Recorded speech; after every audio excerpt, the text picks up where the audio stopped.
Hello guys, welcome back to my channel. আজকে তোমাদের সাথে শেয়ার করব পয়লা বৈশাখের mini blog plus what I it in day. তো সকালে উঠেই ফার্স্টেই বানিয়ে নিয়েছিলাম 1 কাপ গরম গরম কফি। এটা ছাড়া তো দিনই শুরু হয় না। আর তারপর ছিল পয়লা বৈশাখের স্পেশাল ব্রেকফাস্ট, মায়ের হাতের বানানো লুচি আর ছোলার ডাল।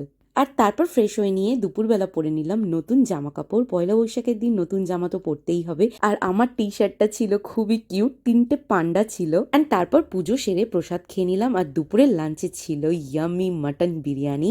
এই দোকানটা থেকে ফার্স্ট টাইম খেলাম, কিন্তু আমার খুব ভালো লেগেছে। এখনো ভয়েস ওভার দিতে গিয়ে তো মুখে জল চলে আসছে।